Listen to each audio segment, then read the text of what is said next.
Following Glasgow Warriors' impressive 31-22 victory over Munster at Scotstoun Stadium, the United Rugby Championship table may only show a 5-point swing, but the story behind the result runs far deeper. In a match that pitted two depleted heavyweights against one another, it was Glasgow's cohesion, depth, and attacking clarity that ultimately separated the sides. Despite missing an astonishing 20 potential first-team players through injury and international duty, Franco Smith's Warriors produced a performance full of confidence and control. Munster, also weakened but very much in the contest late on, were left to rue missed opportunities, costly errors, and key injuries that halted any sustained momentum. Here are the key winners and losers from a compelling Friday night encounter in Glasgow. The winners: Glasgow's back three. Ollie Smith, Kyle Rowe, and Josh McKay. Almost feels unfair to lump Glasgow's back three together under one heading. Such was the individual excellence on display from Ollie Smith, Kyle Rowe, and Josh McKay. Each player brought something different, yet together they formed a devastating attacking unit that repeatedly cut Munster open. Smith set the tone early with a powerful finish in the corner, capping off a stunning counterattack from inside Glasgow's own 22. His work rate never dipped, and his physicality and contact caused Munster persistent problems. Rowe, meanwhile, was a constant menace in broken play. His acceleration and footwork ensured that every loose kick or turnover carried danger, forcing Munster to defend wider and deeper than they would have liked. McKay rounded off the trio's influence with a beautifully timed line in the first half, slicing through a gaping hole to score just before the break. His positional sense, support running, and calm execution under pressure epitomized Glasgow's attacking sharpness. Together, the back three showcased why Glasgow are so difficult to contain when space opens up. Against a side renowned for defensive resilience, they were simply electric. Dan Lancaster. This was a defining night in Dan Lancaster's young career. The fly half not only stepped up to the occasion, but seized it with both hands, delivering a performance that combined intelligence, physicality, and composure well beyond his years. Lancaster's interception try in the 8th minute was no fluke. It was the product of clear homework, sharp anticipation, and the confidence to shoot out of the line. Reading a pre-planned Munster move off a lineout, he backed his instincts and was rewarded with a 50-meter sprint under the posts. Beyond the headline moment, Lancaster was assured throughout.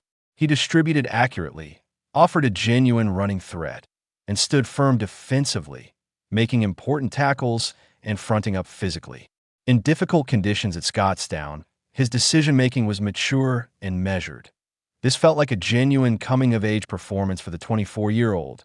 Seb Steven. At just 20 years of age, Seb Steven continues to look increasingly at home in elite rugby.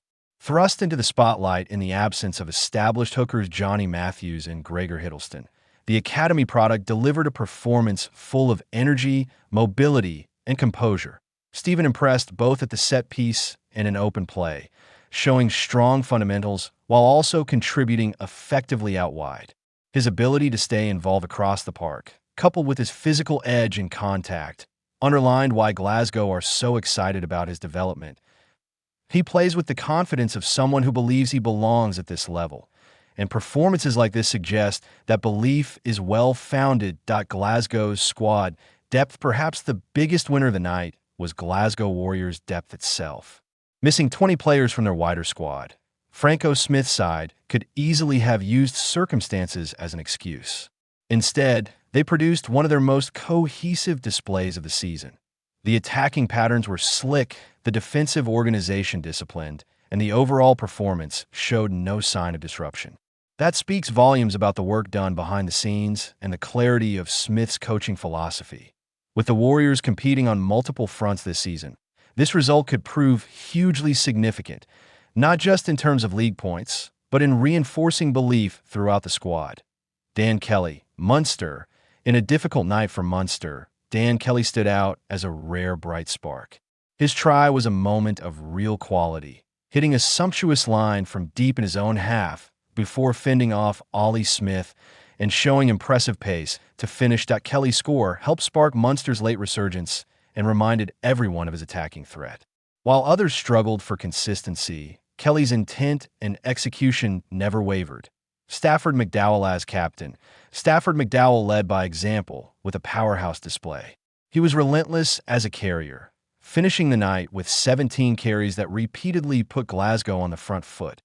What stood out most, however, was not just his size and power, but his footwork before contact. Time and again, McDowell shifted defenders just enough to generate momentum, allowing Glasgow to play on the front foot. His leadership and physical presence were central to Glasgow's dominance. Ogunabej's performance was another testament to Glasgow's growing pack depth. The 23-year-old was everywhere in the opening exchanges, physical in contact, athletic in the loose, and comfortable with ball in hand. His close-range try was richly deserved after an all-action first half, and his overall contribution underlined his maturity. Ogunabeju looks like a player with a very bright future, and Glasgow appear to be reaping the rewards of smart development in the forward unit. Nigel Carolan, Glasgow's attack coach. Nigel Carolan deserves immense credit for this performance.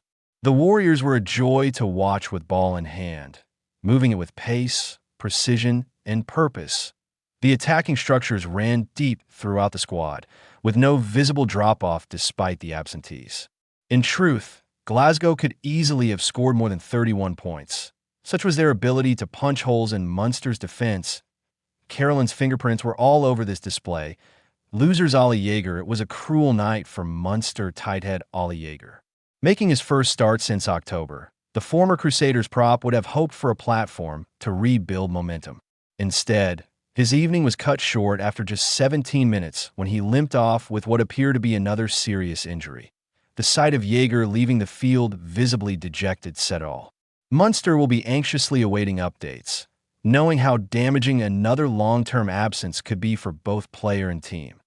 Tony Butler endured a frustrating night at fly half.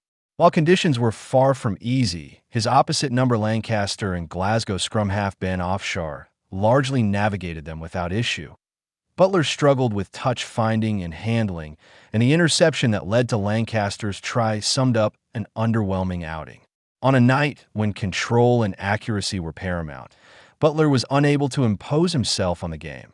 Thaker Abrahams. It was a night to forget for Thaker Abrahams.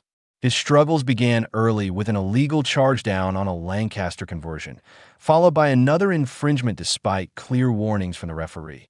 The situation worsened just before halftime when he was shown a yellow card for a deliberate knock-on. Those moments compounded Munster's problems at key stages and placed further strain on the defensive effort. Gavin Coombs' Munster were crying out for the impact Gavin Coombs provided off the bench the previous week when he crossed for 2 tries. Unfortunately, his return was short-lived. An accidental elbow to the face forced Coombs from the field, and he was unable to return. His absence blunted Munster's power game at a time when they were beginning to build momentum. The Munster scrum was another area of concern. Glasgow's front row gained the upper hand early and continued to exert pressure as the match wore on. Penalties at the set piece began to mount in the latter stages, undermining Munster's attempts to regain control. Combined with injury disruptions, it was a facet of the game that Clayton McMillan will be keen to address quickly. Final thoughts. Ultimately, this contest was a showcase of Glasgow's depth, belief, and attacking cohesion. Munster showed resilience and threatened a remarkable comeback, but the damage done earlier, coupled with injuries and discipline issues, proved too much to overcome. For Glasgow, the performance reinforced their status as genuine URC contenders.